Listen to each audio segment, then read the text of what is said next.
Deus abençoe a igreja. A paz seja convosco.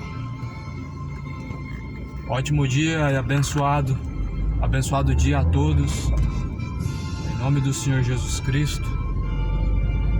Esta manhã será proclamado o Evangelho, pregada a mensagem da salvação, do arrependimento. Porque isso foi o que Jesus ordenou que se pregasse. Que em seu nome proclamasse o arrependimento, pregasse arrependimento e a remissão dos pecados. Não foi o amor que ele mandou pregar, mas o arrependimento. Não foi assim que Jesus ordenou aos discípulos? Eu também sou discípulo. Igreja, a justificativa. Quero explicar para os irmãos uma situação que está acontecendo e quero dar uma justificativa. Não que seja obrigatório, mas talvez alguns irmãos queiram entender o porquê que eu não estou indo pregar, porquê que eu estou tão afastado assim de pregar o Evangelho. Os irmãos vão descobrir agora. Bom, a minha sogra, há algumas semanas atrás, deixa eu ver, mais de uma semana atrás, ela foi pro hospital e ela foi diagnosticada com insuficiência cardíaca e também problemas no pulmão. E devido à situação em que ela tá, que é uma situação muito delicada, né? Eu tive que tá dando apoio para minha esposa. Eu tô dando apoio para minha esposa enquanto ela tá dormindo ela tá passando a noite, né, no hospital. E eu só consigo pregar quando tem alguém para revezar lá no hospital com a minha esposa. No caso, hoje eu tô indo por causa que tem alguém lá cuidando da minha sogra, enquanto minha esposa tá em casa agora, repousando. E a situação dela é um pouco delicada, muito delicada, pelo fato de ela ter que ficar sendo observada o tempo todo, à noite, porque se não for assim ela morre, ela dá uma...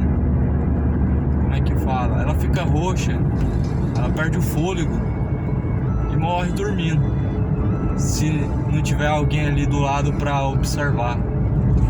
Ela vai puxando o fôlego, né? Vai puxando e não solta o fôlego. Aí é onde ela vai ficando roxa e ela vai perdendo o ar e ela não percebe, porque como ela tá dormindo. Então ela tá no uso de oxigênio, né, direto. Uma situação bem triste, né? Segundo os médicos, ela vai ficar dependente desse oxigênio.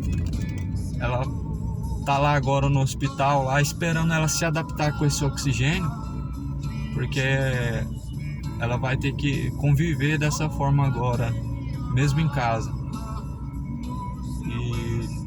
Tá na mão do Senhor, tô orando. A nossa oração para Deus é aquela mesma oração que Jesus fez quando Jesus estava prestes a ir para a cruz. Pai, seja feita a tua vontade. Ah, irmão Tiago, sua vontade não é que ela seja curada, não? É, mas todavia seja feita a vontade do Senhor.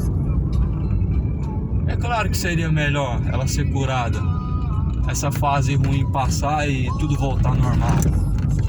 Eu voltar a pregar com aquela sede que eu tava pregando todos os dias, com aquela paixão, com aquele amor. Mas nós aprendemos que a vontade de Deus não é a nossa vontade. Isaías fala no capítulo 55. Os irmãos conferem o versículo depois, se é o versículo 7 ou 8. Porque os teus pensamentos não são os meus pensamentos, os teus caminhos não são os meus caminhos. Deus tem um propósito, igreja. Nossos pensamentos não são os pensamentos de Deus. Jesus, quando ele estava prestes a ser crucificado, ele falou: Pai, se possível, passa de mim esse cálice. Se possível for, Jesus falou, passa de mim esse cálice. Mas todavia, não seja feito o que eu quero, seja feita a tua vontade. Então veja que Jesus colocou como centro a vontade de Deus. Ou seja, Jesus como homem, ele colocou diante do Pai a sua vontade. A vontade de Jesus não era experimentar a ira de Deus naquela cruz. Veja bem, Jesus não era com medo da morte. Jesus não estava temendo a morte. Jesus, ele iria experimentar como experimentou o cálice da ira de Deus. E Jesus temia. Ele temeu no momento da cruz cair na mão de Deus, porque terrível coisa é cair na mão de Deus. Ele sabe muito bem como que é a ira de Deus, e sabia naquele momento que ele ia ser crucificado, e por isso ele disse: Pai, se possível for, passa de mim esse cálice. Então nós aprendemos com Jesus Cristo, até mesmo na oração do Pai Nosso, que a nossa oração não deve ser: Senhor, faz isso, Senhor, faz aquilo, Senhor, faz a minha vontade. Não, Senhor, seja feita a tua vontade, tanto nos céus como na terra. Não é assim que Jesus ensinou na oração do Pai Nosso? Pois é assim que está escrito: seja feita a tua vontade, tanto nos céus como na terra. Então nós aprendemos, igreja, que por mais que nós desejamos a cura, por mais que nós desejemos algo que é tão, que parece que é tão bom e que é para o bem de uma pessoa, nós devemos desejar que seja feita a vontade do Pai. A cura, ela é boa aos nossos olhos, mas Deus tem o seu trabalhar no momento da enfermidade também. Deus, ele molda, Deus, ele transforma o cenário ao redor dos enfermos, né? Muita coisa acontece. Então o trabalho é de Deus, igreja. Nós não podemos interferir com as nossas orações. Aprenda a orar, igreja. Não faça oração de fariseu, não. Nessa hora nós devemos colocar na mão de Deus, porque é Ele quem efetua. A Bíblia fala em Provérbios que do coração do homem vem os planejamentos, mas a resposta vem da boca de Deus. Então eu estou esperando no Senhor Deus a resposta que seja a cura ou não. Deus, em tudo isso, Ele vai providenciar um escape. Em tudo isso, Deus vai providenciar a saída. Então, querendo Deus, ela vai ser curada.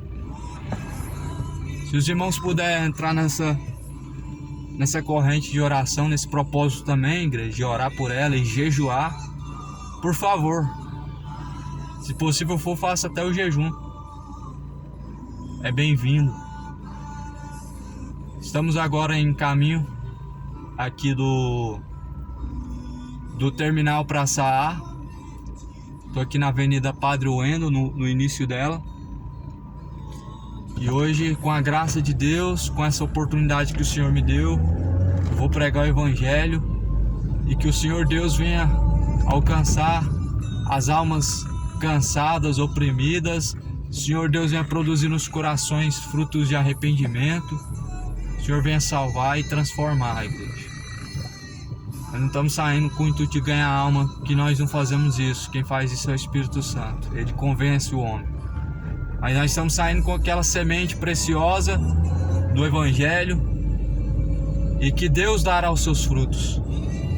Amém. Deus abençoa. A paz seja convosco. Em nome de Jesus Cristo.